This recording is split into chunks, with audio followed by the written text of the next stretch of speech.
Сержан не бүлдіріп жатыр? Басында бәріміз Сержан Ақеркені алып қашайын деп жүр деп ойлап едік. Енді ол мүлде басқа бағытқа бұрылып, шұжықша өндірісін бастап кеткенін естідік. Тағы бір шоу ма, әлде шынымен бизнес бастағаны ма, бұл сұрақ көпшіліктің басын қатырды. Айтым ғой, пайдалы деп. Жарасымды ма? Бұл офис. Цех. Өзім толықтай түсіндіріп айта кететін боламын. Мынау менің кішігірім орным болады. Вакуумный станоктың мен өзім негізінде тазалыққа өте қатты қараймын. Кез келген және просто ашып көрсетейін сіздерге мына вакуумный станоктың өзінің аккуратныйы. Оның жақында бәрін білесіздер деп айтқаны да отқа май құйғандай болды. Қысқасы, ел күткен махаббат хикаясы емес, ет өнімдері бизнесі болып шыққандай. Бірақ бұған қарамастан Сержанның басқан қадамына сәттілік тілегендер де аз емес. Сержанға қатысты ең күтпеген жауапты Ақеркенің өзі айтты. Бір сұхбатында ол былай деді. Алып қашатын немесе үйленгісі келетін адам 5 жылда жасарын жасайтын еді.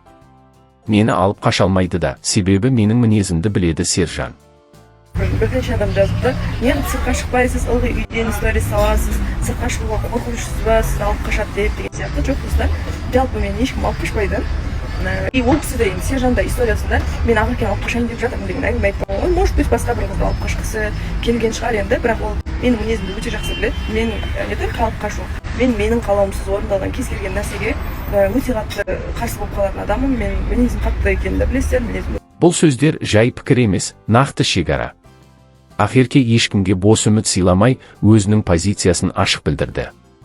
Бұл арада түсініспеушілік болды, немесе мүмкін әлі қосылар деген ойға орын жоқтай. Көрермен не дейді? Көпшілік бұл жағдайға көзқарасын әлеуметтік желілерде ашық білдіруде. Міне бірнеше пікір. Сержан 6 маусым бойы аспанға қарап, жұлдыз санады. Сол кезде ақ ұсыныс жасап, үйленсе болатын еді. Бұл бағдарлама жай қойылым. Ақерке бәріне пікір айтып, 1.60-тағы апа сияқты отырады, ал Сержан келіп жылап сықтап кетеді. Сержан жас жігіт болса да махаббатты емес, хайпты қуып кеткен сияқты. Үйленетін болса, жай ғана үйленсін, жұртқа жариялап әуремес. Ақерке жаман емес, әр адамның артық кемі бар.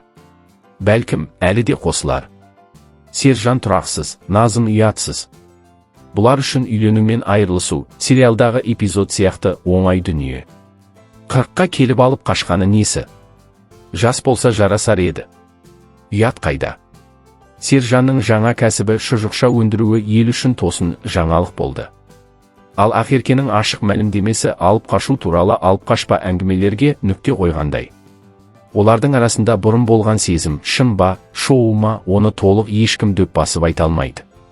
Бірақ бір нәрсе анық, екеуінің жолдары екі түрлі бағытта кетіп бара жатыр. Халық пікірі әрқалай, бірі қолдайды, бірі сынайды. Ал шындықтың беті алдағы күндері ашыла жатар. Бәлкім, біз тағы да таң қалатын болармыз. Күтейік.